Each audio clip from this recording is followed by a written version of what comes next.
जब सीए लागू हुआ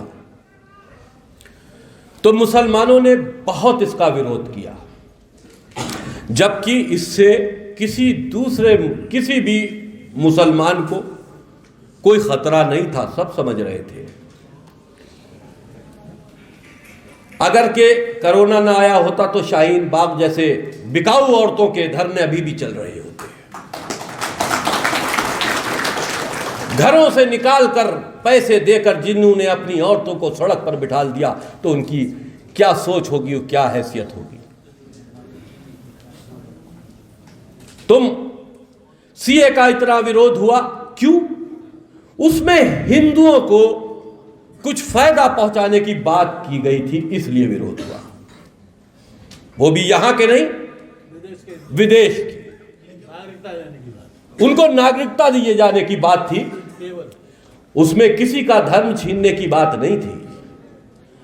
लेकिन उसका विरोध क्यों हुआ, इससे साफ जाहिर है कि हम यहां भी जुल्म करेंगे और बाहर जो जुल्म हो रहा है उसको रोकने भी नहीं देंगे, इसलिए विरोध हुआ। मैं एक तीसरा प्रस्ताव आपके सामने यह रखना चाहता हूं कि एनआरसी भी लागू होनी चाहिए, सिर्फ और सिर्फ मुसलमानों के लिए। बहुत सही बात। सीए लागू किया आपने हिंदुओं के लिए, एनआरसी लागू होनी चाहिए हिंदुस्तान के मुसलमानों के लिए। कि जो हिंदू है वो तो इस मुल्क का है ही, चाहे दुनिया में किसी कोने पर रहे, दुनिया के किसी कोने पर रहे, लेकिन हिंदू अगर है तो भारतीय है, उसकी नस्ल भारतीय है। लेकिन अगर मुसलमान है तो या तो कन्वर्ट होकर रह रहा है या मुगलों के साथ यहां आया होगा तो रह रहा है, उसको पहचान जरूर बतानी चाहिए, उसको अपनी पहचान जरूर बतानी चाहिए। एनआरसी लागू होना चाहिए और खुलकर हुकूमत को यह बात कहनी चाहिए कि मुसलमानों पर ही लागू हो।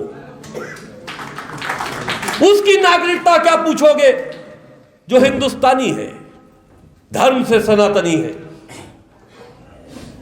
उसकी सिटीजनशिप के बारे में तुमको पूछने का कोई अधिकार भी नहीं है।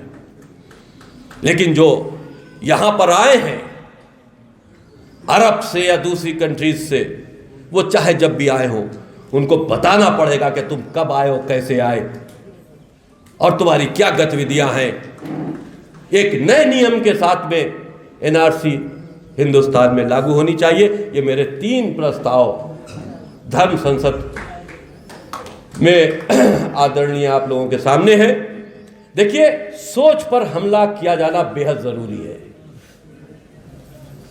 सोच पर हमला अगर आप करोगे तो असलहे से नहीं लड़ सकते हो, अगर मानसिकता से लड़ सकते हो, कलम से लड़ सकते हो, सोच पर हमला कर सकते हो, तब भी तुम बराबर से जीत के हकदार माने जाओगे। तीनों प्रस्ताव का मैं समर्थन करता हूं और आप सब भी समर्थन करते होंगे। हाथ उठाकर समर्थन करेंगे।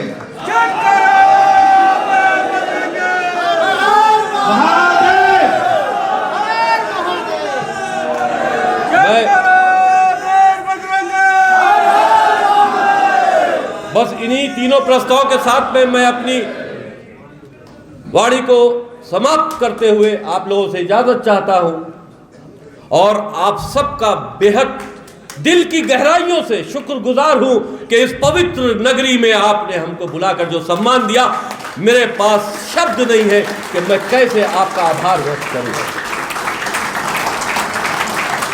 और ये आपका प्रस्ताव रखने के लिए आपका स्वागत में। जय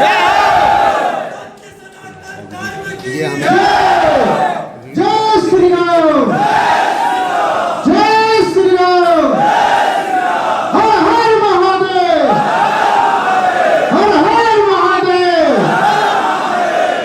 मेरे साथ भी एक दिल से नारा लगाइए, जय श्री राम, हर हर महादेव, भारत माता की। शुक्रिया। आप बढ़ोगे नहीं, आप महाराज जी आ जाओ आप। लो पंच कुने तो परमानंद जी मतलब महाराज जी इधर देख लो एक फोटो खिंचवा इधर को